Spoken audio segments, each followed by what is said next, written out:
हरे कृष्णा। राधे राधे। आदिदेव हो आप प्रभु, बुद्धि विधाता बलवान, अज्ञानी बालक हैं हम, कृपा करो भगवान। बोलो गणपति बप्पा महाराज की जय। तो फ्रेंड्स, आज हम बात करेंगे फाल्गुन मास के गणेश चतुर्थी के व्रत के बारे में। इस दिन भगवान गणेश की विधि पूर्वक पूजा अर्चना करने से सभी समस्याओं से छुटकारा मिलता है। स्पेशली जो भगवान श्री गणेश के भक्त हैं उनके लिए ये पर्व, ये दिन बहुत ही ख़ास होता है। आज के दिन ये दिन इन लोग बहुत ही एक उत्साह के साथ एक पर्व की तरह मनाते हैं। इस दिन भगवान गणेश की विधि पूर्वक पूजा अर्चना करने से सभी समस्याओं से छुटकारा मिलता है। और पंचांग के अनुसार कब है इसकी तिथि, शुभ मुहूर्त, तो चलिए शुरू करते हैं। तो सबसे पहले आपको बता दूं कि फाल्गुन मास के शुक्ल पक्ष की चतुर्थी तिथि की शुरुआत 15 फरवरी को रात को 11:52 पर होगी। वहीं इस चतुर्थी तिथि का समापन 17 फरवरी को रात को 2:15 पर होगा। तो इस तरह से आप समझ सकते हैं कि आपका ये दिन जो है ये बहुत ही ख़ास होने वाला है। तो आप पंचांग के हिसाब से मैंने आपको टाइमिंग बता दी है और आप चाहें तो आप अपने हिसाब से पूजा पाठ कर सकते हैं। एक बात और बोल दूं आपको कि यदि आपने अगर हमारे चैनल को सब्सक्राइब नहीं किया है तो प्लीज़ हमारे चैनल को सब्सक्राइब कर लें, ताकि आने वाली हर एक तीज त्यौहार की नोटिफिकेशन सबसे पहले आप तक पहुँचे। अब बात करेंगे विनायक चतुर्थी व्रत, जिसको हम गणेश चतुर्थी बोलते हैं। तो फाल्गुन के महीने में शुक्ल पक्ष की चतुर्थी तिथि को विनायकी चतुर्थी के नाम से जानते हैं, गणेश चतुर्थी के नाम से भी जानते हैं लोग। धार्मिक मान्यता है कि इस दिन व्रत रखकर भगवान गणेश की पूजा अर्चना करने से जीवन के हर सुख से हर दुख से निजात मिलती है, सुख समृद्धि प्राप्त होती है। साथ ही आपके जितने भी जीवन में कष्ट हैं, कलेश हैं, जितने भी किसी भी काम आप में बाधा आ रही है, होते होते रुक जा रहा है, तो प्रथम पूज्य विघ्नहर्ता श्री गणेश का पूजन करेंगे तो अपने आप आपके सारे कार्य बनने लगेंगे। क्योंकि आप सभी लोग जानते हैं कि सारे विघ्नों को हरने वाले, सभी विघ्नों को टालने वाले, कष्टों को हरने वाले भगवान श्री गणेश की पूजा आराधना करने से ये सारे काम बनने लगते हैं। तो हमें भगवान श्री गणेश की पूजा अर्चना करने से जीवन के सारे सुख प्राप्त होते हैं, इसलिए आपको करना चाहिए। तो पंचांग के अनुसार फाल्गुन माह के शुक्ल पक्ष की चतुर्थी तिथि होती है, जो कि 2 तिथियां होती हैं महीने में। जिस तरह से हम एकादशी 2 तिथि में मनाते हैं, उसी तरह से गणेश चतुर्थी भी 2 मास में आती है, मतलब एक कृष्ण पक्ष में, एक शुक्ल पक्ष में। तो 2 मार्च को 2 फरवरी के टाइम पे रखी जाएगी। नेक्स्ट होगा जब इसका व्रत, तब मार्च में होगा। तो 2 मार्च को रात को 9:02 पर होगा और 3 मार्च को शाम को 6:02 पर ये समाप्त होगा। मतलब मार्च की बात कर रही मैं, है ना। अब बात करेंगे इसकी कथा के बारे में। उससे पहले विधि जान लीजिए आप कि इसकी विधि क्या है पूजा की। तो विधि कैसे करेंगे हम इसकी, कैसे हम पूजा संपन्न करेंगे। तो देखो, सबसे पहले आप नहा धोकर सुबह ब्रह्म मुहूर्त में उठेंगे, तो नहा धो करके सभी कार्यों से निवृत्त हो जाइएगा। उसके बाद अपने मंदिर की साफ़ सफाई कर लेना। साफ़ सफाई करने के बाद, भगवान के मंदिर की सफाई करने के बाद, भगवान श्री गणेश का चित्रपट हो या मूर्ति हो तो उसको आप स्थापित करें, उनको स्थान दें। साथ ही साथ माता पार्वती और महादेव की प्रतिमा हो या फोटो हो तो उसको स्थापित करें। इसके बाद इनको स्थान देने के बाद जल से सिंचन करें, या अभिषेक करना चाहें तो आप कर सकते हैं। नहला धुला के भगवान को बढ़िया साफ शुद्ध वस्त्र अर्पित करें। इसके बाद रोली मोली धूप दीप नैवेद्य इत्यादि से भगवान श्री गणेश का पूजन करें। माथे पर टीका लगाएं, है ना। उसके बाद चावल ज़रूर से लगाइएगा और मौसमी फल चढ़ाएं, दूबा ज़रूर से चढ़ाएं। मौसमी फल है, मौसमी फूल हैं, दूबा है, बेलपत्र है, सबसे इम्पॉर्टेंट है समी पत्र। समी पत्र यदि मिल जाए तो बहुत अच्छा है, तो समी पत्र भी आप चढ़ा सकते हैं। और भगवान श्री गणेश का फेवरेट होता है क्या, मोदक, लड्डू। तो कोई भी प्रकार के, या तो बूंदी के, जिसको हम मोतीचूर के लड्डू कहते हैं, तो आप बूंदी के, मोतीचूर के जो लड्डू हैं ये चढ़ा सकते हैं। मगज के लड्डू चढ़ा सकते हैं, तिली के लड्डू चढ़ा सकते हैं, मोदक का भोग लगा सकते हैं। भगवान श्री गणेश के लिए ये चीज़ें बहुत ही प्रिय हैं, बहुत ही पसंद करते हैं।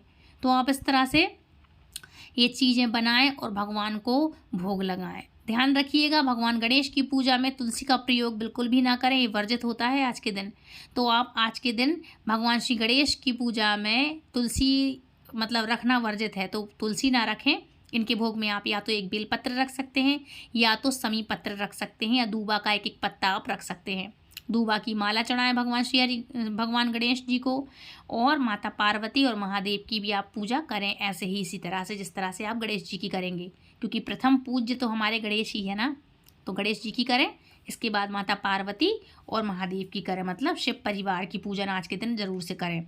इसके बाद आप कथा पढ़िएगा और अंत में जब आप आरती करेंगे तो अपनी भूल चूक की माफ़ी ज़रूर से मांगिएगा। तो इस तरह से आप अपनी पूजा को संपन्न करें। हाँ, एक बात और, जब आप कथा और ये पूजा शुरू करेंगे तो शुरुआत में ही आपको क्या करना है कि आपको व्रत का संकल्प ज़रूर लेना है। क्या है, संकल्प लिए बिना, मैंने हर वीडियो में बताया है कि कोई भी यदि आप व्रत करते हैं तो किसी भी व्रत का अगर आप उपवास रख रहे हैं तो उसका आप संकल्प जरूर लें। क्या है, संकल्प के बिना व्रत, कोई भी व्रत हो, वो अधूरा माना जाता है, इसीलिए हमें संकल्प जरूर लेना चाहिए। तो जब आप पूजा करने के लिए बैठेंगे, मंदिर की साफ सफाई करने के पश्चात, तो आप दीपक प्रज्वलित करें, उसके बाद सारी प्रक्रिया आरंभ करें। दीपक के समक्ष, मतलब हम अग्निदेव को जला करके, मतलब अग्नि प्रज्वलित करते हैं, दीपक को जला करके अग्निदेव को हम अपने संकल्प का साक्षी बनाते हैं। इसीलिए पहले हमें दीपक प्रज्वलित करना चाहिए, क्योंकि काफ़ी सारे लोग पूछते क्यों हम पहले दीपक क्यों जलाएं, अब इसमें क्वेश्चन मार्क लग गया। इसीलिए कि अग्निदेव, हम उनकी पूजा करते हैं, अग्निदेव की, अग्निदेव को साक्षी बनाते हैं कि हम आपका पूजन विधि विधान से कर रहे हैं, इस चीज़ का ये संकल्प है। अग्निदेव साक्षी होते हैं, इसीलिए हमें पहले दीपक प्रज्वलित करना चाहिए, फिर संकल्प लें, उसके बाद भगवान की पूजा आरंभ करें। आरती के लिए दीप बत्ती अलग से बनाएं। उसके बाद जब कर्पूर्ण गौरम की आरती करें तो अपने थाली में ही पहले से उसका दीपक अलग से लगा के रखें, या फिर चावल के ऊपर कपूर रख करके कर्पूर्ण गौरम आपकी आरती, वो वाली आरती, एक और आरती बना लें और वो संपन्न करने के लिए अलग से रखें। तो इस तरह से आपके लिए ये आरती की ये जो थाली है पहले से आपको तैयारी करके रख लेना चाहिए। ठीक है, अब बात करेंगे हम इसकी पौराणिक कथा के बारे में। तो पौराणिक कथा कुछ इस प्रकार है कि एक समय की बात है, पूर्व काल में एक धर्मनिष्ठ राजा का राज्य था। वह राजा अत्यंत आदर्श और धर्मात्मा था। उनके राज्य में एक अत्यंत सज्जन और धर्मनिष्ठ ब्राह्मण हुआ करते थे, जिनका नाम था विष्णु शर्मा। विष्णु शर्मा का रहन सहन अत्यंत सामान्य था। उनके 7 पुत्र थे और सभी पुत्र अलग अलग रहा करते थे।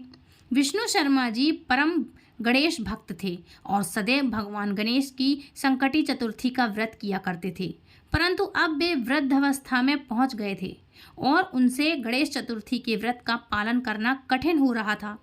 इसलिए वो चाहते थे कि मेरी बहुएं मेरी जगह इस व्रत को करें।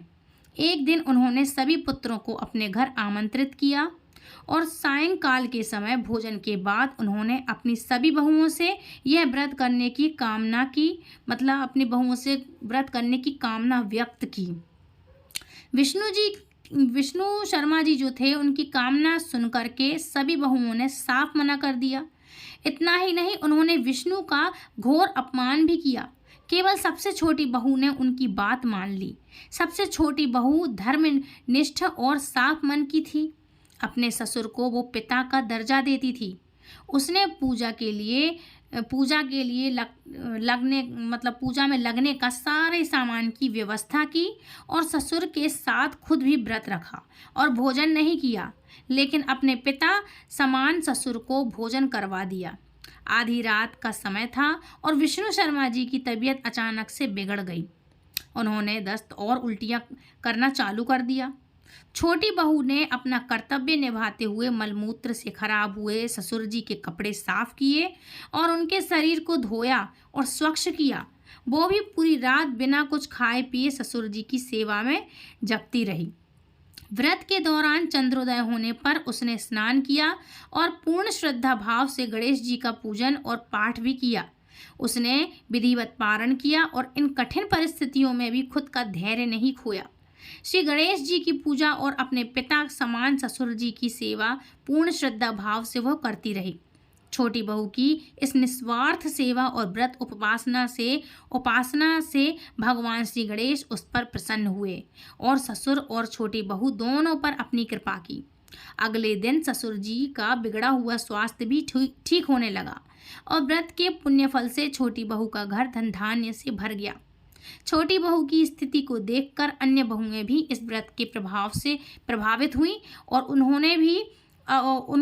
उनको भी अपनी करने पर पछतावा होने लगा। उन्होंने बिना विलंब किए अपने पिता समान ससुर जी के पैर छू करके उनसे क्षमा याचना की और उन्होंने भी फाल्गुन कृष्ण पक्ष की संकटी चतुर्थी व्रत का व्रत किया। इतना ही नहीं, उन्होंने अब से साल भर में जितनी भी संकटी चतुर्थी के व्रत थे, आने वाली हर संकट गणेश चतुर्थी के व्रत करना उनका आरंभ कर दिया और शुभ संकल्प भी लिया उन लोगों ने। भगवान श्री कृष्ण की असीम कृपा से सभी का स्वभाव भी सुधर गया। तो बोलो गणेश भगवान की जय। भगवान गणेश ने जैसे उन सभी के धन धान्य से घर भरे, अपना आशीर्वाद दिया, वैसे ही हम सबके लिए भी आशीर्वाद दें और सभी का स्वभाव सुधारें, सभी की बुद्धि अच्छी करें। तो बोलिए भगवान श्री गणेश की जय। तो फ्रेंड्स, ये थी आज की वीडियो। आई होप आज का वीडियो आपको पसंद आया होगा। यदि वीडियो पसंद आया है तो प्लीज़ वीडियो को लाइक शेयर कमेंट करें, चैनल सब्सक्राइब करें। और यदि आप हमारे चैनल पर पहली बार जुड़े हैं, ये कथा आप तक पहुंच गई है, आपने यहाँ तक देखा है, तो चैनल को बेल आइकन पे ऑल पे प्रेस करें ताकि आने वाली हर एक वीडियो की नोटिफिकेशन सबसे पहले आप तक पहुँचे। तो फ्रेंड्स, मिलती हूँ नेक्स्ट वीडियो में। तब तक के लिए राधे राधे, हरे कृष्णा, जय गणेश, हरि हर, हरि बोल।